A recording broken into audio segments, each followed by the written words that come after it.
I present to you the eerie case of the Hinterkaifeck murders of 1922. Viewer discretion is advised. When you look at this family, what do you see? Your answer is probably just a normal 1920s farming family, but there's something very sinister about this family. You see, I've only just scratched the tip of the iceberg with these photos. This case gets so much more creepy. So let's jump into it, and once again, viewer discretion is highly advised. So, without further ado, I present to you Chapter 1, Hinterkaifeck.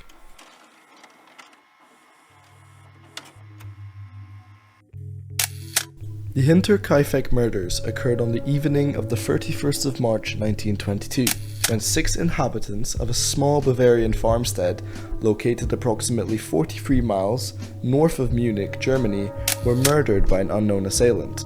The murder weapon used by the assailant was a mattock. Something that's always creeped me out about this case is that the perpetrator never used the blade of the mattock. They used the screws on the side of it. So who were the victims of such a gruesome attack? Well, the 6 victims were Andreas Gruber, aged 63, Gisela Gruber, aged 72, their widowed daughter, Victoria Gabrielle, aged 35, and 2 of Victoria's children, Cecilia, aged 7, and Josef, aged 2, and the maid, Maria Baumgartner, aged 44. We mustn't forget about Carl Gabriel, the husband of widowed Victoria Gabriel, who died in 1914 on the Western Front. There were some strange occurrences in and around Hinterkaifeck, sometime shortly before the attack. 6 months prior to the attack, the family maid had quit. It has been widely claimed that her reason for leaving was that she heard strange sounds in the attic and believed the house to be haunted. Andreas Gruber found a strange newspaper from Munich on the property in March of 1922. He could not remember buying it and initially believed the postman had lost the newspaper. This was not the case, however, as no one in the vicinity subscribed to the paper. Just days before the murder, Gruber told his neighbours he had discovered tracks in the fresh snow that led from the forest to a broken door lock in the farm's machine room. Later, during the night, they heard footsteps in the attic, but Gruber found no one when he searched the building.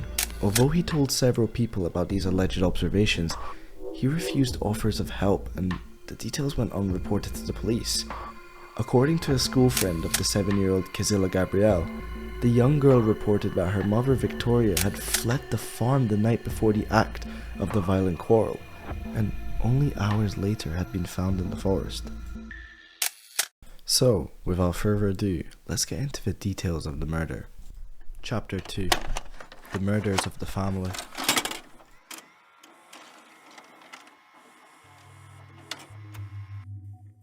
It appears that in the late evening of the 31st of March 1922, Victoria Gabrielle, her 7-year-old daughter Cecilia, and her parents Andreas and Cecilia were lured to the family barn through the stable, where they were murdered, one at a time.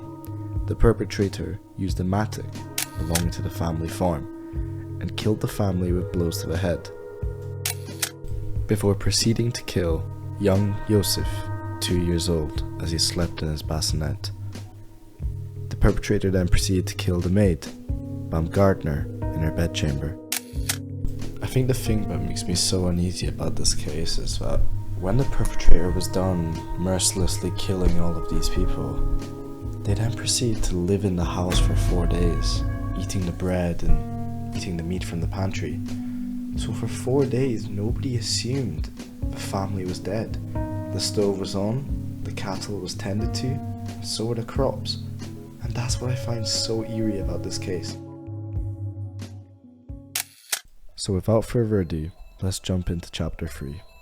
The Theories.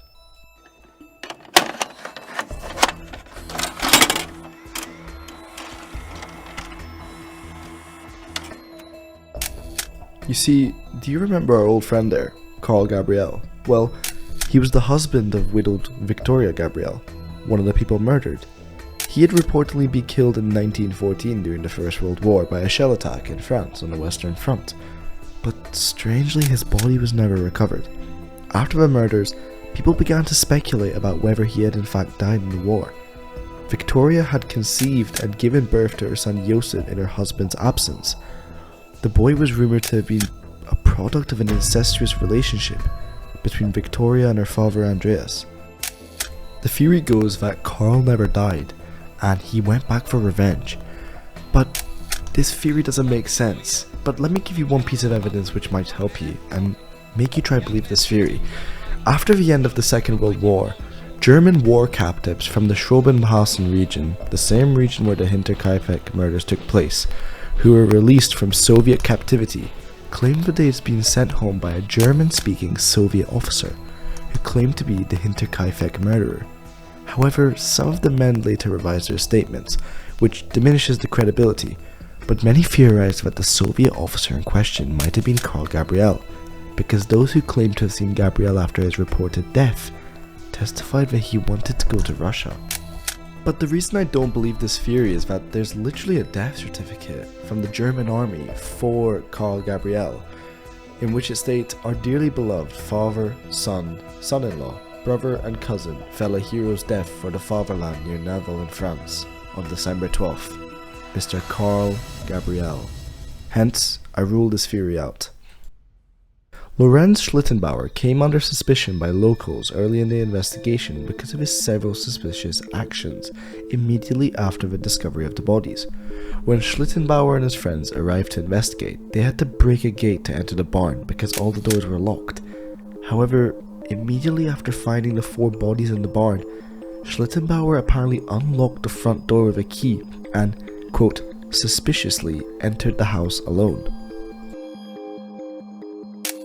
According to his information in the files for the case, local teacher Hans Lager discovered Schlittenbauer visiting the remains of the demolished Hinterkaifeck home in 1925. Upon being asked why he was there, Schlittenbauer stated that the perpetrator's attempt to bury the family's remains in the barn had been hindered by the frozen ground. This was seen as dodgy. It was evidence that Schlittenbauer had intimate knowledge of the conditions of the ground at the time of the murders. Although being a neighbour and familiar with the local land, he may have been making an educated guess.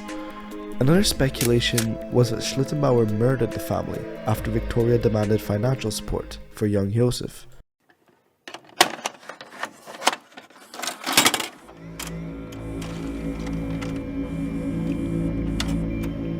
As we come to an end, this case remains unsolved, but I'd like to give my 2 cents. I think personally that it was Schlittenbauer, and the reason I think of this is due to his erratic activity as he entered the house, but also the weapon was hidden in the house in a secret space under the floor of the barn, which means that the person that must have murdered them had precise knowledge of the farm in general. I mean, if you were just a perpetrator who'd gone in, you don't have much knowledge of the house, you're not just gonna leave a pickaxe just under a hidden floor mat. It doesn't work like that. It's dodgy, but the case remains unsolved to this day, and it will most likely remain that way. And it must be one of the most chilling cases I've ever covered. Thank you for watching this video, and I hope you enjoyed it thoroughly. I make videos frequently, so leave a subscribe and leave a like too. I hope to see you again next time.